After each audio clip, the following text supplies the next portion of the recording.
Hello, my name is Abigail Allen, and today I'm going to be telling you guys how instructional resources benefit students' understanding in social studies. The instructional resources that I'm going to be describing today are graphic organizers, authentic learning environments, virtual field trips, Realia, game-based learning, station rotation, and an organized classroom. For all of those, I'm going to be discussing how the mechanisms increase student engagement, how that engagement supports instructional strategies, how it promotes the grade level skills, and I will be using the TEKS themselves to describe those, and how they demonstrate how the mechanism is utilized in inquiry-based instruction. The first instructional resource that I will be discussing today are graphic organizers. Graphic organizers are set in a concise and visual format, which helps to promote student engagement because they don't have to figure out how to write the notes or how to do the assessment because it's all there in a format that's easy to read for them. How this engagement supports instructional strategies are that students can use these graphic organizers to make connections between ideas and information. The TEK that I chose that helps to prove that graphic organizers promote grade level skills is number 14 for kindergarten, and it says social studies skills. The student applies critical thinking skills to organize and use information acquired from a variety of valid sources, including electronic technology.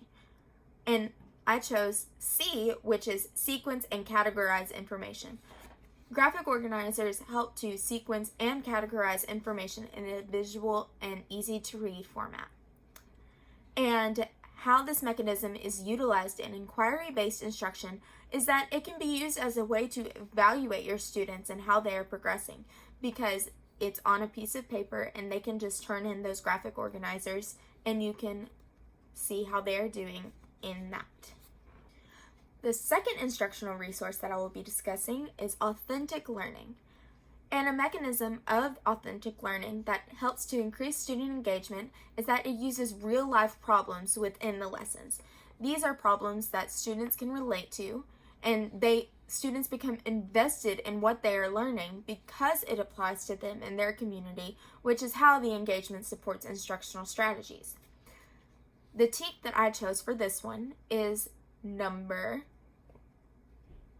16, It's number 16 and it says social studies skills. The student uses problem solving and decision making skills working independently and with others in a variety of settings. This applies to both A and B of this TEK, which I'm not going to read to you because it's basically saying that you're using problem solving and decision making throughout the process. And how this mechanism is used in inquiry-based instruction is that students can explore while doing the research that is required for authentic learning. They can explore how to use the resources and how to figure out problems. The third instructional resource that I will be discussing today are virtual field trips. The mechanism that helps to increase the student engagement for these virtual field trips are that they're able to explore at their own pace. They aren't teacher-paced and they aren't other student-paced. They can go at their own pace and explore however they want to, and they can take as much time as they needed on one part of it and not as much time on any other parts. Just whatever interests them, they can just explore. How this engagement supports instructional strategies are that students can explore the museums or other educational places that have instructional purposes, such as museums for Native American history. They can learn all about Native American history through a virtual field trip instead of having to read it out of a textbook. The TEK that I chose for this one is also number 14, same as with graphic organizers, and instead of picking C, I picked B for this one, and it says, obtain information about a topic using a variety of valid visual sources such as pictures, symbols, electronic media, print material, and artifacts. Using a virtual field trip, they can look at pictures, symbols, use electronic media, they can read newspapers if there are any on there, and artifacts they can view virtually. And how this demonstrates how this is utilized in inquiry-based instruction is the students can use this as for the explore phase in the 5 E's. They can explore to their heart's content on the virtual setting to where it's not taking up as much of the teacher's time. The teacher can just let them be and only answer questions when needed. The fourth instructional resource that I will be discussing today is Realia.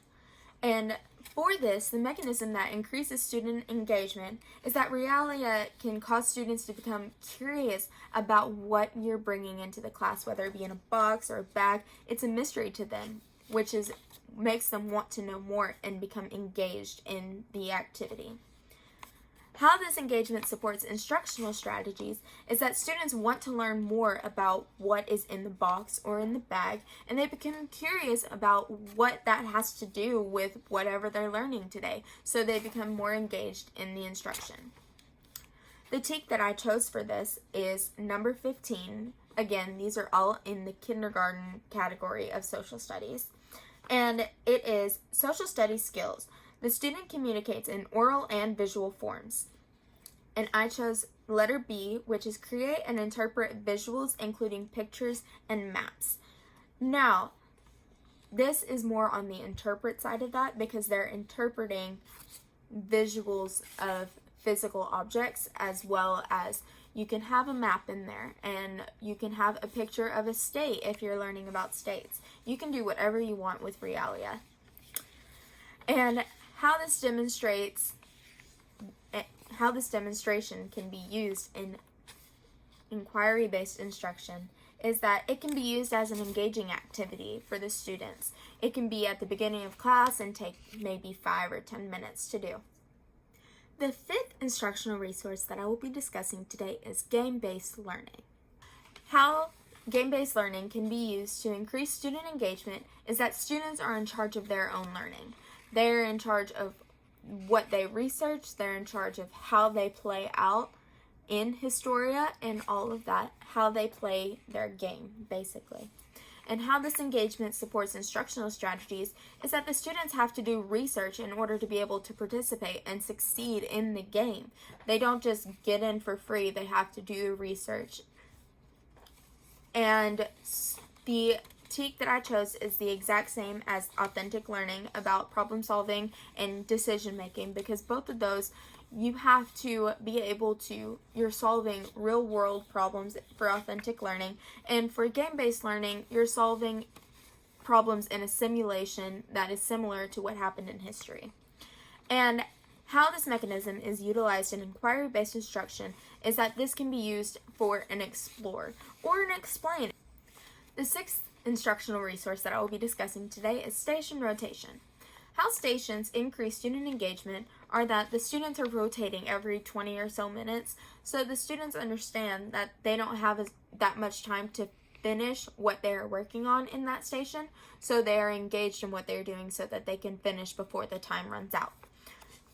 How this engagement supports instructional strategies are that the different stations can promote different areas of instruction, such as a computer can use audio and visual modalities to teach students how to read, and the teacher station can use social modalities in order to do the same thing.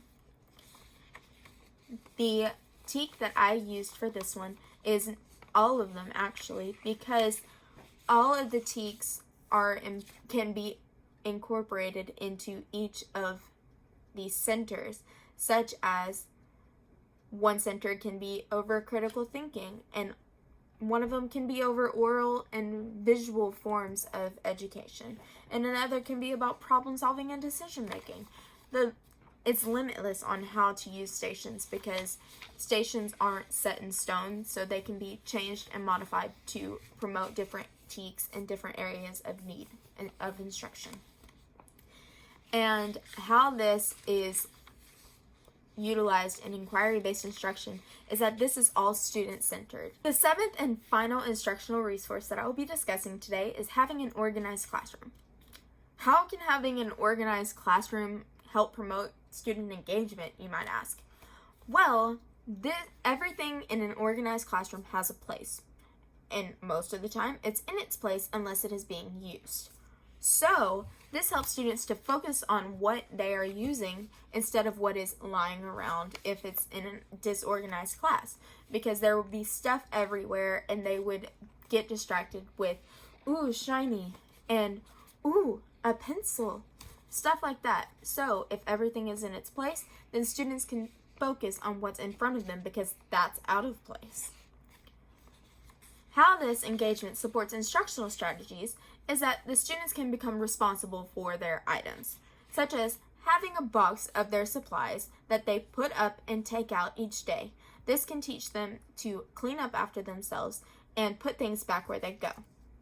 All of the TEKS support having an organized classroom, because if you don't have an organized classroom, then it's difficult for students to learn, which means that it's difficult to teach all of these skills for the students. And so you can teach students easier how to problem solve, how to make decisions, if you have an organized classroom, in order so you as the teacher can know where everything is in order to be able to teach them about it. And finally, how this is demonstrated in an inquiry-based classroom is that you can organize your classroom however you want, just as long as it's organized. And so you can organize it to promote being in an inquiry-based learning environment, such as having centers or rotations for the students to learn. That's all I have for today. Thank you so much for watching.